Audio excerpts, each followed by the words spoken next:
Naam, habari yako mtazamaji na mfuatiliaji wa Umela Media popote pale ulipo duniani.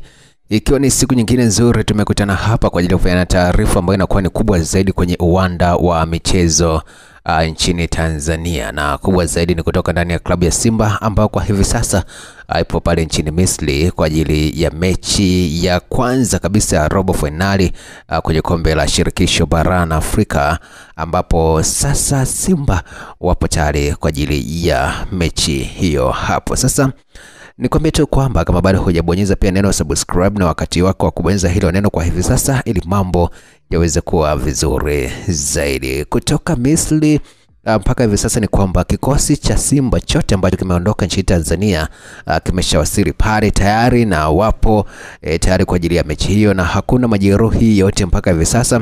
Zaidi na zaidi, taarifa njema kwa mashabiki wa Simba ni kwamba wale wachezaji ambao walikuwa kwenye timu zao za taifa tayari wamekwisha kurejea, kuanzia wale ambao walikuwa timu ya taifa Tanzania, Taifa Stars, hadi kadhalika pale Uganda kwa upande wa Mkwala, na pia tayari amekwisha kurejea. Hadi kadhalika Pimpin Kamara ambaye huyu ni golikipa wa Simba naye pia amekwisha kurejea kambini. Kwa hiyo mpaka hivi sasa ni kwamba wachezaji wote wa Simba ambao wamesafiri na kikosi wapo imara. Hii ni moja kati ya mechi ambazo Simba anahitaji either kutoka draw ama mechi hiyo iweze kuondoka kwa maana ya kufunga.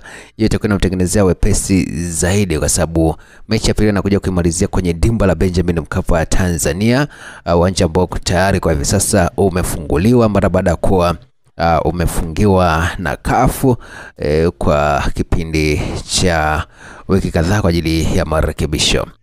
Kocha wa Simba pia Fadlu Davis ameshaweka wazi kwamba hii ni moja kati ya mechi muhimu sana ambayo wanakwenda kucheza, na ni moja kati ya mechi ambazo wanahitaji ushindi ili waweze kutengeneza mazingira mazuri ya kwenda hatua inayofuata.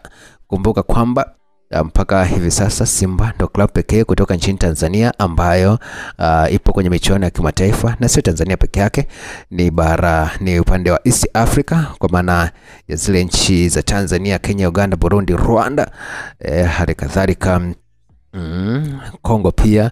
Unaona yako hii hapa inaendelea kuwakilisha vizuri zaidi. Mwisho wa siku ni kwamba wewe unaweza kunipa maoni yako. Unadhani Simba kwenye hii mechi anaweza akafanya vizuri zaidi? Simba atavunja mwiko wa kuishia hatua ya robo finali kwenye michuano ya kimataifa kwa takriban misimu ya hivi karibuni?